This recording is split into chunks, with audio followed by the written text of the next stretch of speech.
Barattoota maatiin isaanii harka qalleeyyii ta'an 500 ol meeshaaleen barnoota birrii 700 ol bitamee barattoota maatii isaanii harka qalleeyyii ta'aniif kennamuu isaa bakka buutuu waajjirichaa Aadde Zannabesh Taaddasa himaniiru. Deeggarsi kunis abbootii qabeenyaa magaalichaa fi qaamolee hawaasa adda addaarraa walitti qabamee barattoota kanneeniif akka laatame Aadde Zannabesh himaniiru. Hojii tola ooltummaa gannaa keessaa inni tokkoffaan barattoota harka qalleeyyii barnoota isaanii yeroo deeman akka hin rakkanne meeshaa barnootaa deeggaruudha.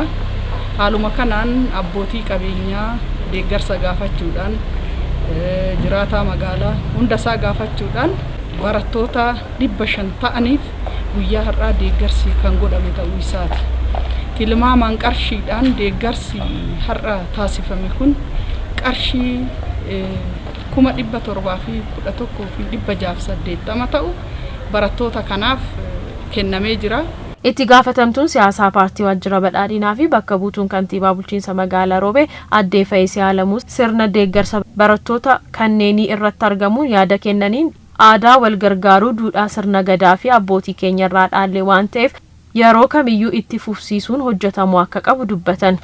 Guyyaa har'aa namni yoon baratin biyya ijaaruu danda'u, lammii barate biyya ijaaruu danda'a, biyya eeguu danda'a, saba eeguu danda'a waan ta'eef keessattuu ganna bara kanaa barataa mana barumsaa galu ka daftara bitachuu hin dandeenye harka qalleessa nama ta'e abbootii qabeenyaa qabaata rabbi abbaa qabeenyaa qabaataa deeggarsa gaafatamee qaama garagaraa gaafatamee qabeenyi isin asitti argitan kun isiniif kennuuf qophaa'eera.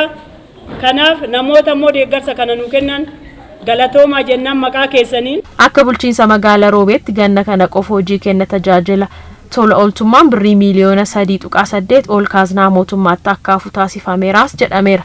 Kanneen hojii tajaajila tola ooltummaa akaakuu hojii garaagaraan hojjetamaa akka ture ibsuun gara fuulduraattis yuunivarsiitii Madda Walaabuu waliin ta'uun birrii walakkaa miliyoonaatiin mana namoota jireenya gad aanaa jiraatanii ijaaruu fi suphuudhaaf karoorfamee itti adeemamaa akka jirus dubbatameera. Qaamolee hawaasa harka qalleeyyii kanaa fi akka waliigalatti hojii tajaajila tola ooltummaa keessatti gahee olaanaa taphataniif taphachaa turanis galatoonfataniiru. Maatiin barattoota deeggarsi meeshaalee barnootaa taasifame kunneenis qaamolee deeggarsa isaaniif godhan hunda galatoonfataniiru. Akka qaama miidhamummaa kiyyaatitti yaaddaatti ni jira. Maaliif yaaddaa jira?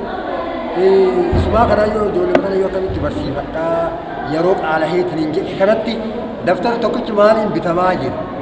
Akka jedhu baay'ee natti dhaga'ama. Amma immoo galanni rabbiin haa ga'u, galanni mootummaa haa ga'u, uummata nu gargaare haa ga'u. Har'a garuu akkanatti bakka nu jirrutti mana keenya dhufanii ijoollee teenya mazaggabanii koottaa jedhanii waamicha nuu godhanii waamicha kanaan irra deemnee dhufuu kennaaf galatooma.